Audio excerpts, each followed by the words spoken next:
Voilà. Je suis assis ici, les mains tremblantes alors que je tape. 8 ans de mariage avec Skyler. 8 ans. Nous avons tous les deux la trentaine et je pensais que les choses étaient, bon, pas parfaites, mais normales. Et puis ce week-end est arrivé. Honnêtement, je ne sais pas par où commencer. Je digère encore tout. Vendredi dernier a commencé comme n'importe quel autre jour. Réveil à 5h30, café, défilement sur mon téléphone pendant que Skyler dormait. Depuis quelques années maintenant, on a nos propres routines matinales.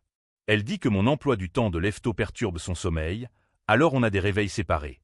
Tout ce qui peut préserver la paix. Vers 8h, je l'entends bouger à l'étage, de la musique à fond sur son enceinte Bluetooth. Elle prépare ses affaires pour ce week-end spa chic avec ses amis. Un truc qu'elle planifie depuis des mois. Pas de problème. Elle mérite une pause. On en mérite tous une. Quand elle descend avec son sac de voyage de créateur, celui que je lui ai offert à Noël dernier et qui a coûté plus cher que ma mensualité pour le camion, elle mentionne avec désinvolture que le mari d'une de ses amies s'est désisté pour les conduire. Et là, vient la demande. Ça te dérangerait de les emmener? Ce n'est que 5 heures de route aller, et tu auras tout le week-end pour toi après les avoir déposés. J'hésite.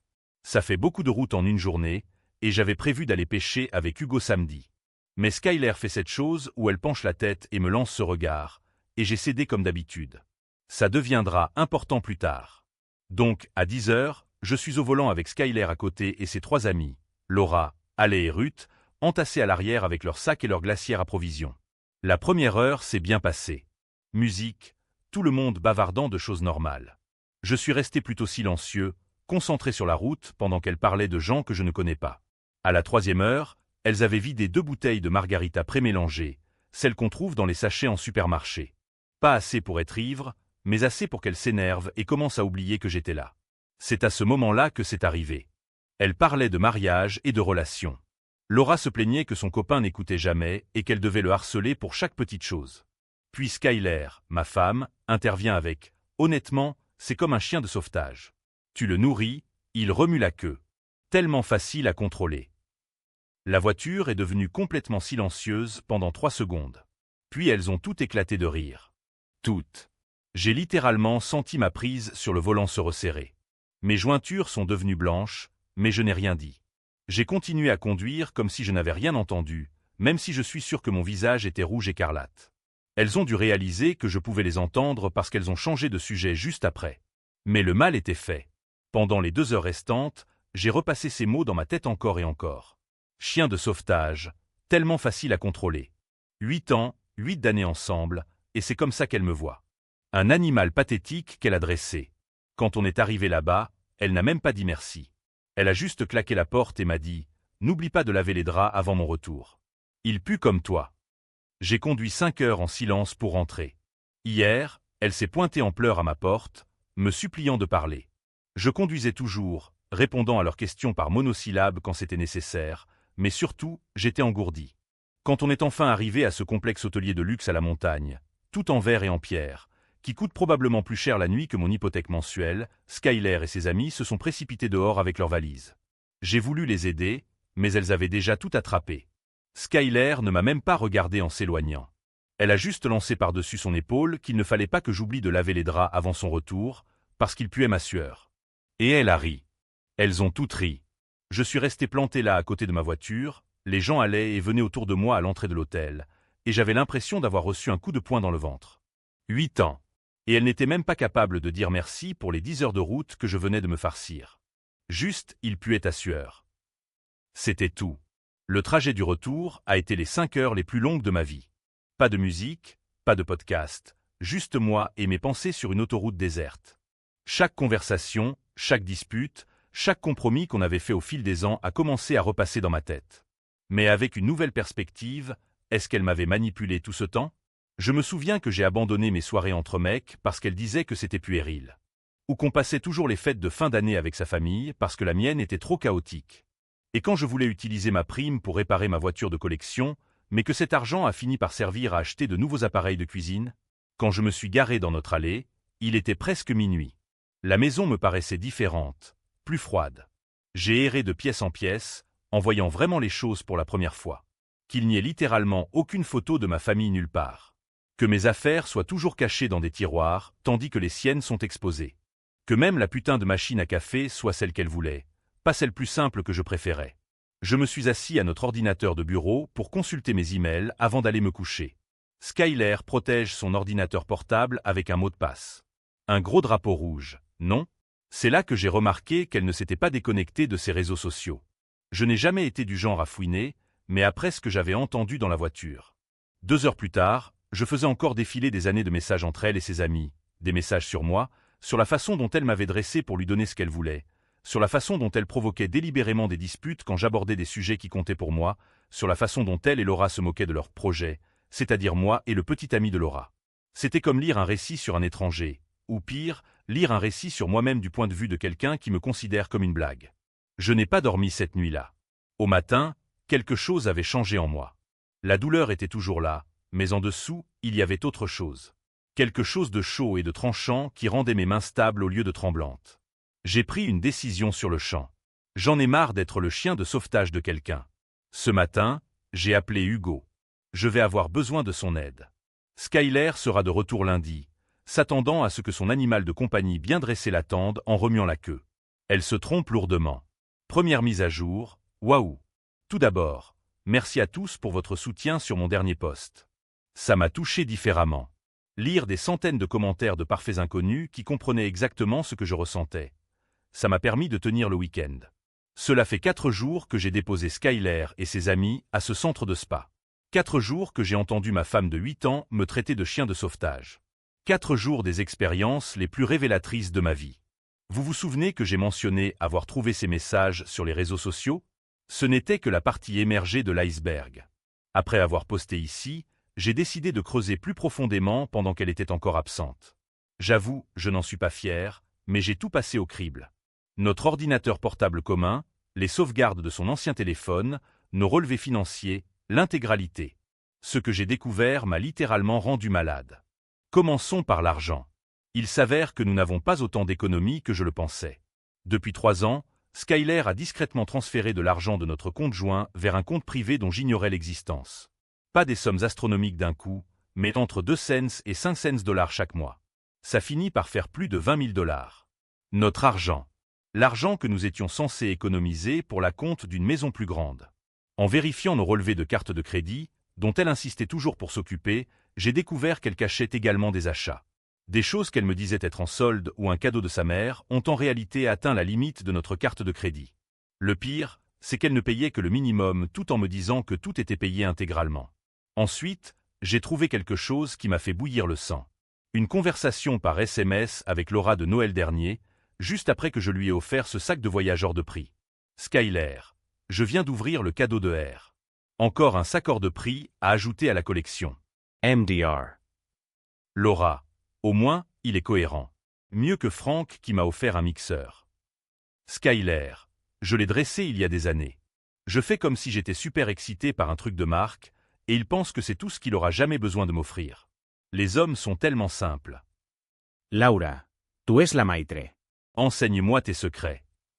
Il y avait des centaines de ces conversations, pendant des années. Elle se moquait de moi parce que je travaillais tard pour pouvoir lui offrir les choses qu'elle voulait. Elle riait de la façon dont elle me manipulait en me privant d'affection jusqu'à ce que je cède à tout ce qu'elle désirait. Des captures d'écran de nos disputes privées envoyées à ses amis avec des émojis qui pleurent de rire. Samedi matin, j'ai envoyé un SMS à Hugo. Il est venu avec du café et s'est assis avec moi pendant que je lui montrais tout. Hugo nous connaît tous les deux depuis des années. Alors au début, il pensait que je réagissais de manière excessive. Puis, je lui ai montré une vidéo que Skyler avait envoyée à Laura il y a 2 mois. Skyler m'enregistrait pendant que je réparais le lavabo qui fuyait, imitant mes mouvements et faisant des grimaces derrière mon dos. On pouvait entendre Laura rire en arrière-plan de l'appel. Le visage d'Hugo disait tout. C'est à ce moment-là que j'ai su que je n'étais pas fou. Nous avons passé le reste du samedi à élaborer un plan. Premier arrêt, la banque. J'ai ouvert un nouveau compte à mon seul nom et j'ai transféré la moitié de ce qui restait sur notre compte joint.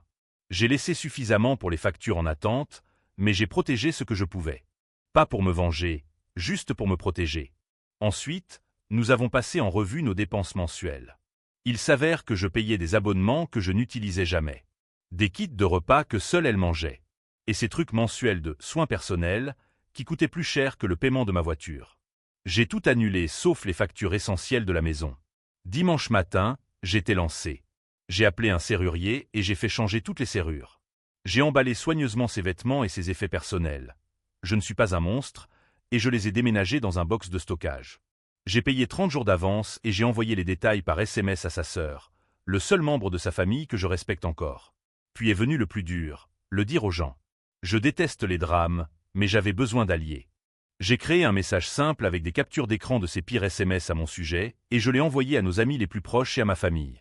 Je n'ai pas voulu étaler ça sur la place publique. Ça aurait été une escalade inutile, mais je me suis assuré que nos proches soient au courant de la situation avant qu'elle ne puisse raconter sa version des faits.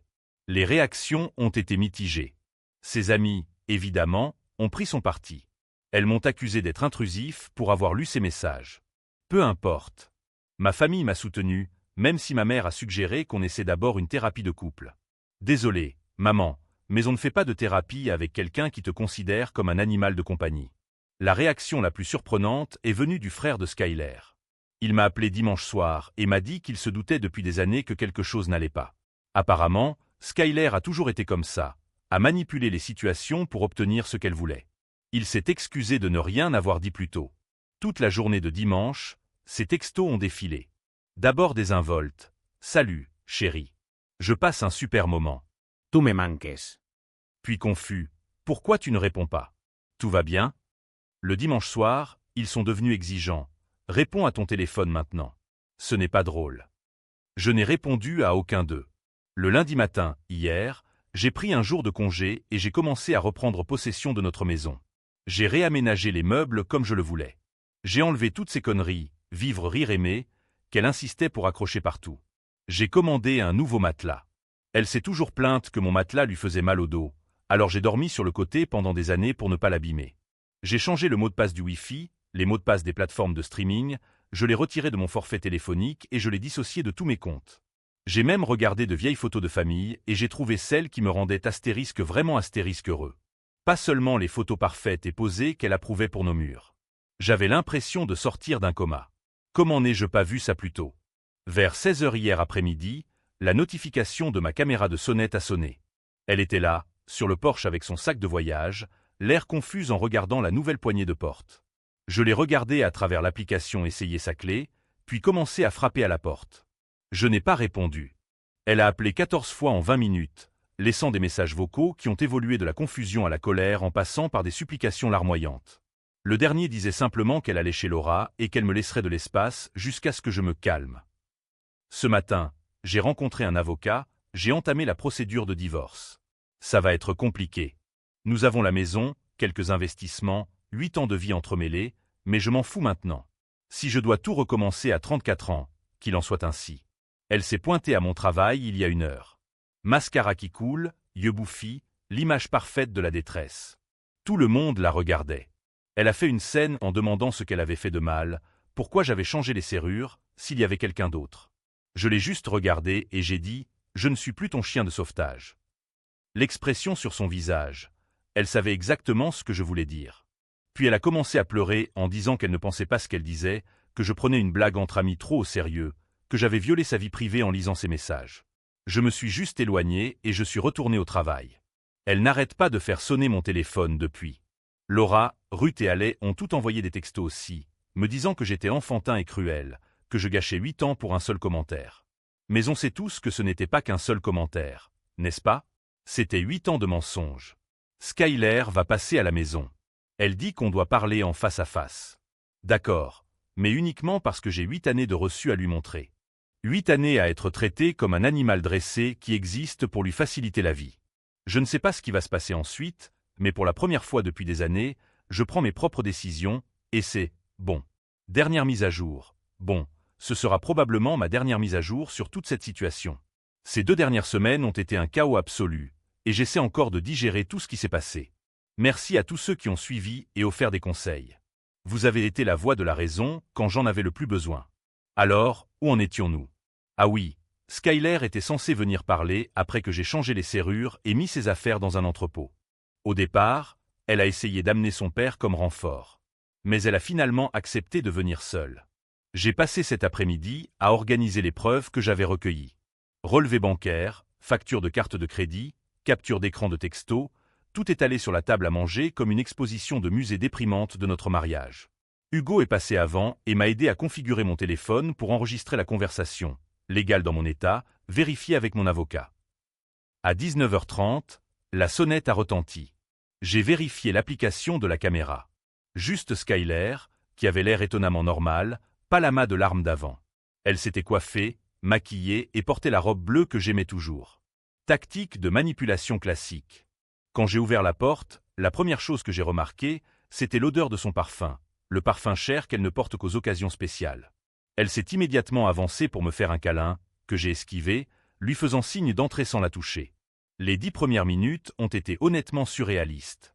Elle s'est promenée en regardant les changements que j'avais apportés à la maison, faisant de petits commentaires comme si elle était une visiteuse, à demander si je voulais du vin, à complimenter la nouvelle disposition des meubles, agissant comme si c'était juste une autre soirée à la maison, pas la fin de notre mariage. Quand nous nous sommes finalement assis à la table à manger, elle a vu tous les papiers et son expression a changé. C'est là que les sanglots ont commencé. Elle a dit qu'elle avait fait une blague stupide qui avait été sortie de son contexte, que je réagissais de manière excessive, que fouiller dans ses messages était la vraie trahison. Je suis resté assis là à la laisser se décharger. Quand elle a finalement fait une pause pour reprendre son souffle, j'ai poussé les relevés bancaires vers elle et j'ai posé des questions sur les 20 000 $. Vous savez, la vitesse à laquelle son histoire a changé était fascinante. D'abord, c'était un compte spécial pour des vacances surprises pour nous. Ensuite, c'était des économies d'urgence que son thérapeute avait suggéré à toutes les femmes d'avoir. Puis, finalement, quand je lui ai montré les virements correspondant à des virées shopping et des voyages entre filles, elle a claqué qu'elle méritait de belles choses après m'avoir supporté pendant 8 ans. Et voilà. Le masque complètement tombé. Pendant l'heure suivante, c'était comme regarder quelqu'un se transformer. Elle a traversé toutes les émotions. Des pleurs, des supplications, des accusations colériques, des tentatives de séduction, encore des pleurs. Quand rien de tout cela n'a fonctionné, elle a commencé à me menacer. Elle a dit qu'elle dirait à tout le monde que j'étais violent, que son père me détruirait financièrement, qu'aucune femme ne voudrait plus jamais de moi après qu'elle ait fini de répandre des rumeurs. J'ai juste fait jouer l'enregistrement de son commentaire sur la voiture du spa et les rires qui ont suivi sur mon téléphone. Elle est devenue blanche, puis rouge. Puis elle a attrapé mon verre d'eau et l'a jeté contre le mur. C'est alors que la sonnette a de nouveau retenti. C'était Laura. Seule, l'air terriblement nerveuse. Ce n'était pas prévu.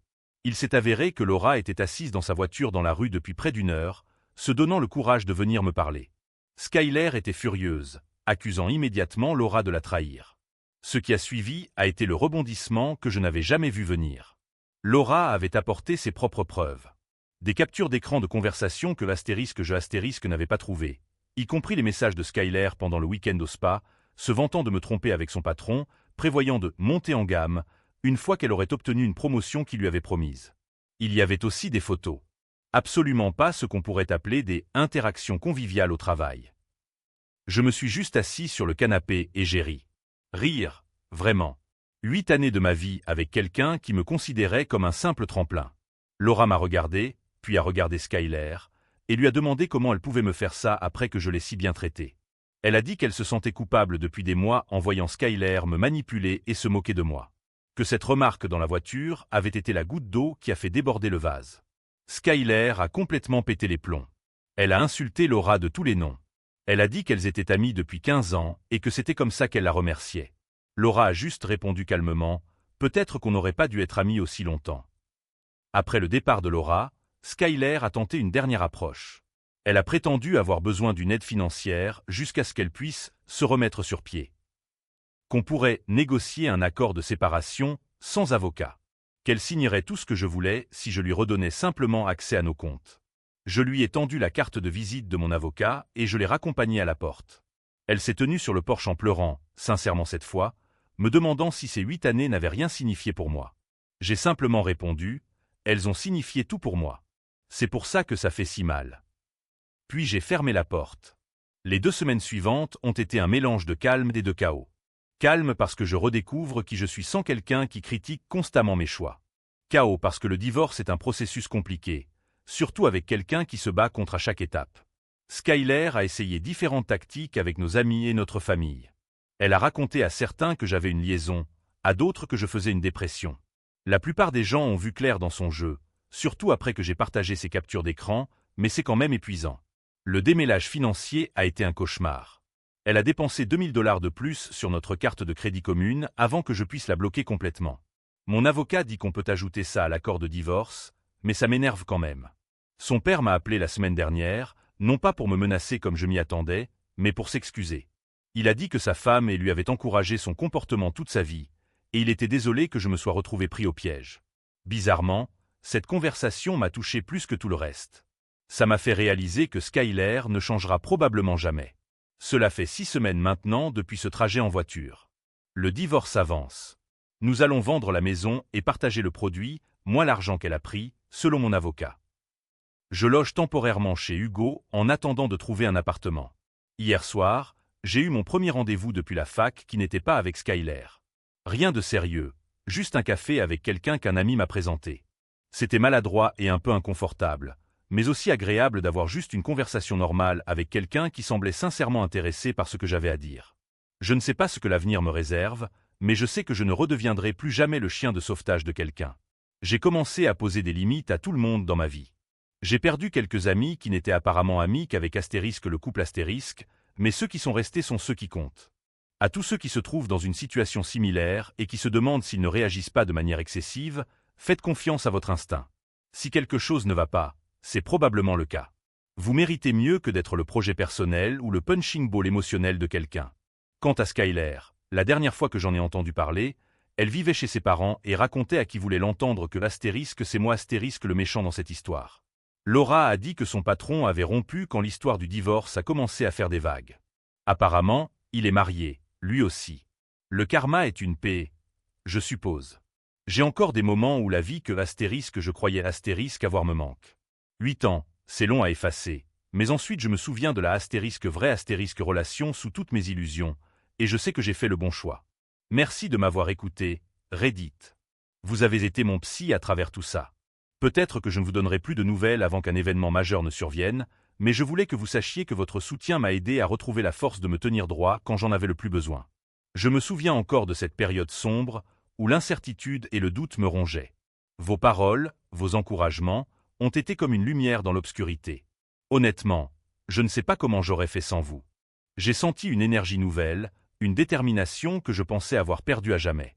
Ce n'était pas juste une question de résoudre un problème spécifique, mais plutôt de retrouver une confiance en moi qui s'était effritée. Alors, même si le silence s'installe, sachez que votre impact a été profond et durable.